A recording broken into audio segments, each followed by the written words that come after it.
Hey guys, tonight we're going to talk about breadcrumbing your posts. So it's easy to do, but you have to be intentional with what you're posting. So before coaching, you probably posted anything that came to mind, or maybe you were like me and you just didn't really post that much at all. Breadcrumbing your posts is super important, and basically it means whatever you're posting about is kind of your trail to whatever you want to accomplish.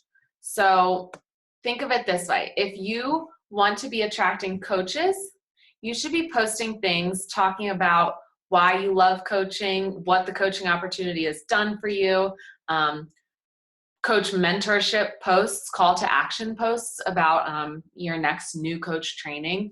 You want to be posting the things that are going to lead people to be more curious about coaching or be more apt to reach out to you and ask about coaching.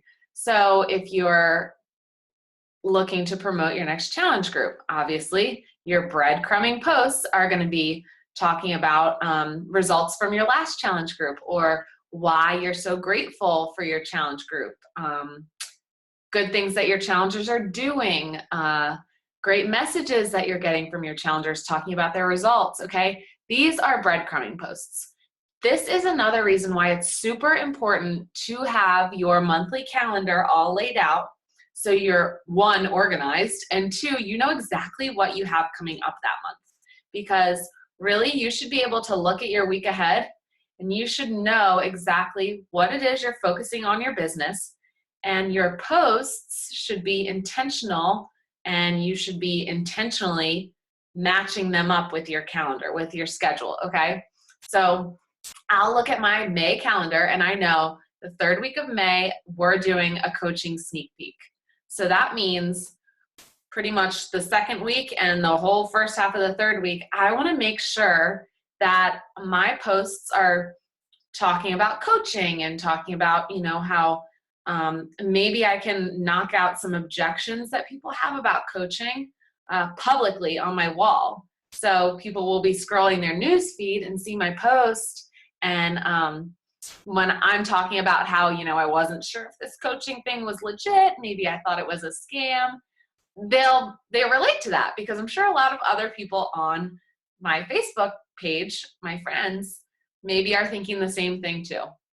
And as we already know, people love to be able to relate to your posts. So sometimes it's a good idea to knock out those objections that people have before you even get them into a private message and you're talking about it one-on-one.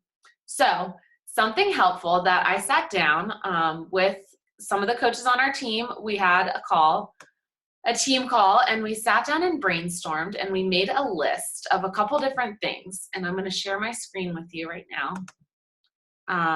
So you can see here, we made a list of some objections to challenge packs or fitness programs, objections to the coaching opportunity. We listed out why you love your challenge group or your program and why you love coaching. So this is something that I'm going to upload as a file in our Go-Getters group so that you guys can copy and paste this list that we already have going. Some of them you may think the same thing. Maybe some don't apply to you and your market that much. Some of them, I'm sure you can think of other objections or reasons or whatever. What I want you to do is copy and paste this into a Word document. Go ahead and print it out. And you're going to go ahead and take your own notes on here, okay? Add a couple of things that you think of or that you think your market specifically may be concerned about. And then I want you to go ahead and jot down any ideas next to them. So, okay, we say something about, the first one we have on this list is objections to challenge packs, and it's the cost or it's too expensive. Okay, what can you personally expand or elaborate or kind of tell your own story about regarding the cost of challenge packs, and you know people are worried they're too expensive? Okay, because for me, I thought it was expensive at first. I didn't spend that money. I didn't buy a challenge pack when I signed up to coach, and then like 2 days later when I realized coaches couldn't buy challenge packs and I didn't think to just use another email, I called customer service and I was like, oops, I meant to get a challenge pack, okay? So I've said that to people before. And here, you're Facebook wall is your public sneak peek. So it's a great idea to just go ahead and address these concerns out in the open. You're like killing two birds with one stone. You're getting it out there for everyone to see, right? So I can talk about how I thought it was expensive and I was really skeptical at first.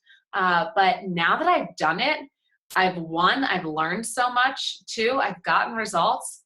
3, now I would pay double. I'd pay all over again to have this program and to have learned what I've learned and gotten the tools that I've gotten. So you basically, obviously speak from the heart, put your own personality into it. That's what people want to see.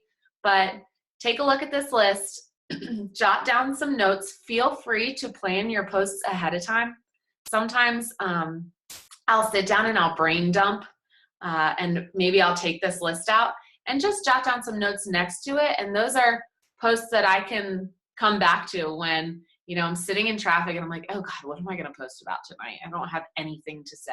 I can pull this list out, look at my notes, remember why I thought this was too expensive and how I can help other people to get over that objection with a breadcrumbing post since I'm promoting for challenge groups this week or whatever it may be, okay? If you guys have any questions, feel free to post under this video, message Kelly or myself or your upline, but make sure when you're posting that they are intentional and make sure you have in mind what's going on your May calendar, what you should be breadcrumbing towards, okay? Have a good night, guys.